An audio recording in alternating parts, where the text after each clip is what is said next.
Aku hanya tertunduk sambil meremasi jari-jariku secara bergantian. "Ayah, maafkan aku," ucap paman Rudi yang kala itu juga menunduk sama sepertiku. "Apa? Jadi benar apa yang diucapkan Herman tadi di luar?" Suara kakek sedikit meninggi hingga bergema dalam ruangan itu.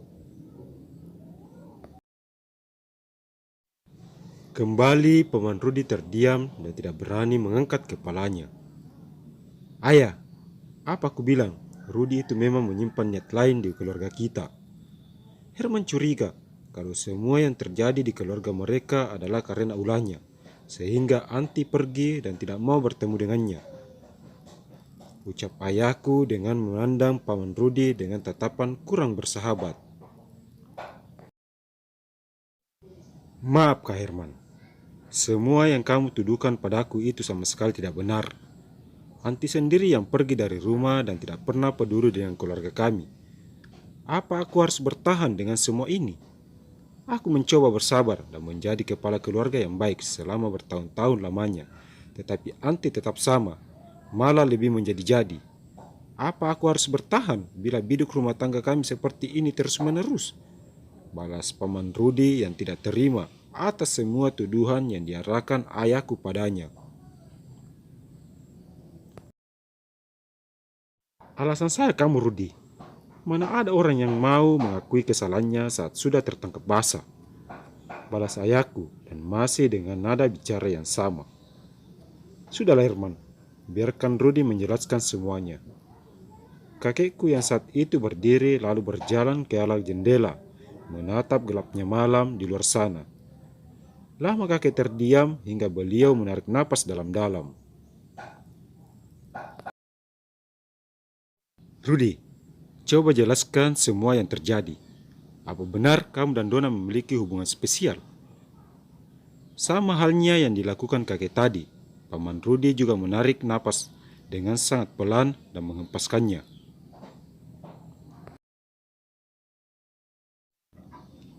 "Benar ayah, setelah hubunganku dengan Anti mulai tidak sejalan, Dona lah yang ada dan selalu memperhatikan aku. Dia menggantikan semua tugas Anti, memasak, mencuci, serta menemaniku berbincang saat aku sudah tidak ada tempat untuk mencurahkan isi hatiku. Disitulah tumbuh rasa dalam hatiku, walau sesungguhnya aku tahu kalau perasaan ini salah. Dona tidak salah dalam hal ini, tetapi akulah." Kembali untuk kedua kalinya paman Rudi menunduk.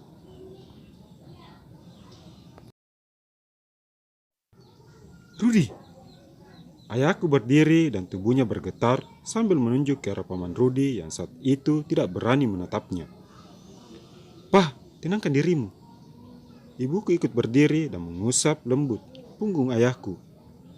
"Rudi, apa kamu tidak sadar? Dona itu baru lulus sekolah. Masa depannya masih sangat panjang, sedangkan kamu hampir seumuran denganku."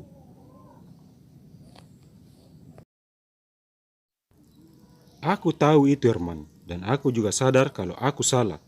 Tetapi apa aku harus membohongi perasaan ini? Sudah beberapa kali aku tepis semua perasaan dalam hati ini. Tetapi makin aku tepis, maka makin bertambah pula rasa di dalam hati."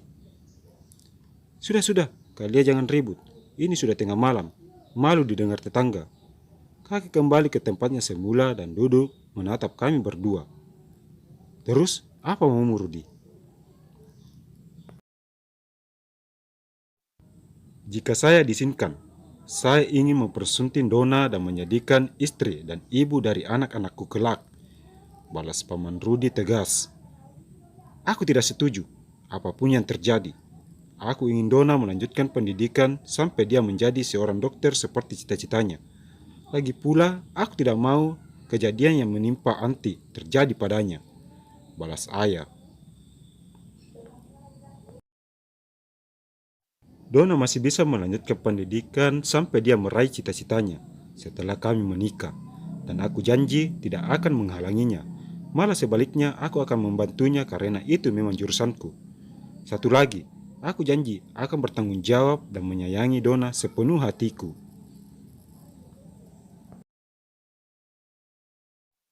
Terkadang, ucapan manis itu terlontar saat kita ada niat tertentu, Setelahnya itu akan seperti angin berhembus tanpa menyisakan bekas. Sudahlah, sampai kapanpun aku tidak akan setuju. Tuti, malam ini kamu, ibu, dan Dona sekamar, biar nanti aku bersama ayah.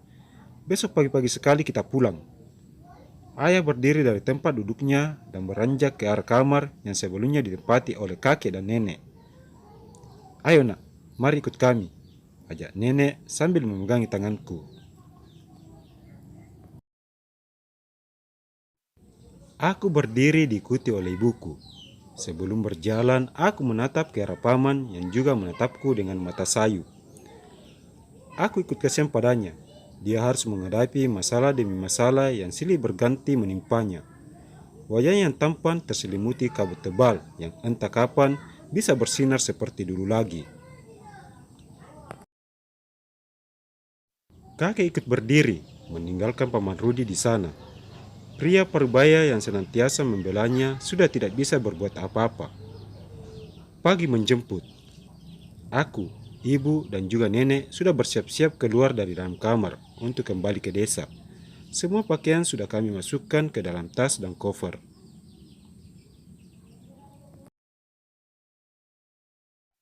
Ibu membuka pintu sambil menenteng tas kecilnya, sedangkan aku membawa koper berisi pakaian-pakaian kami. Tidak lama kemudian pintu kamar ayah dan kakek pun terbuka. Ayah menenteng tasnya dan juga tas kakek keluar dari dalam kamar tersebut. Apa sudah tidak ada ketinggalan lagi, terutama kamu Dona? Ucap kakek sambil menutup dan pintu kamar. Sudah tidak ada kek. Semua sudah Dona masukkan ke dalam koper ini. Balasku sambil menatap koper yang ada di tanganku. Bagus kalau begitu. Ayo kita berangkat sebelum matahari meninggi. Kami pun segera menuju ke arah ruang tamu. Sebelum tiba di sana, tiba-tiba langkah kaki kami terhenti saat melihat sosok paman Rudi yang masih terduduk dalam posisi yang sama seperti semalam. Beliau tidak masuk kamar dan hanya duduk di sofa. Apa kalian sudah mau kembali ke desa? Apa tidak sebaiknya kalian tetap tinggal di sini beberapa hari lagi? Paman Rudi segera berdiri menghampiri kami. Wajahnya yang pucat membuatku yakin kalau beliau tidak tidur semalaman.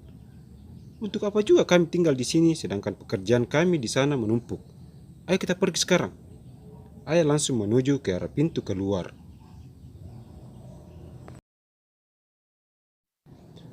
Terima kasih Rudi. Jika ada kesempatan kami akan datang kembali untuk menjengukmu sekaligus bersiarah ke makam Tio. Jaga diri baik-baik dan selesaikan urusanmu dengan Anti. Jika kamu bertemu dengannya, katakan padanya kalau kami merindukannya. Kakek menepuk punggung paman Rudi. Betul kata suamiku. Jaga diri baik-baik. Bila ada sesuatu yang terjadi, segera kabar kami. Kami permisi dulu. Sambung nenek dan melangkah mengikuti kakek keluar.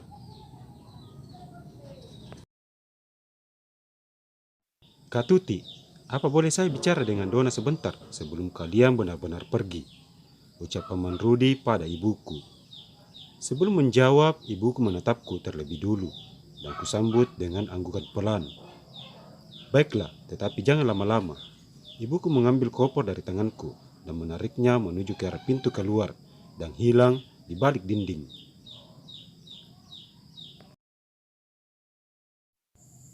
Dona, apa kamu benar-benar ingin menjadi istriku? Kembali paman Rudi menatapku dengan sangat lekat sambil menggenggam kedua buah tanganku. Aku tidak tahu harus jawab apa paman. Paman tahu sendiri bukan, hubungan ini ditentang oleh keluargaku. Balasku menatap lekat pada wajah tampannya yang penuh dengan keseriusan. Aku akan berusaha meluluhkan hati mereka. Aku yakin pasti aku bisa, asalkan kamu mau menerima aku saat waktunya tiba. Aku janji itu. Aku tersenyum melihat wajah serius paman yang begitu lucu bagiku. Ah, aku tidak mau, nanti hanya ucapan belaka saja. Ku coba memalingkan wajahku agar paman tidak melihat kalau aku sedang tertawa karena ucapannya yang membuat hatiku berbunga-bunga. Hai, aku ini serius karena aku benar-benar menyayangimu. Paman sedikit memalingkan wajahku agar menatapnya. Apa paman serius? Aku serius sayangku. Sebuah kecupan mesra mendarat di keningku hingga membuat wajahku kembali merona.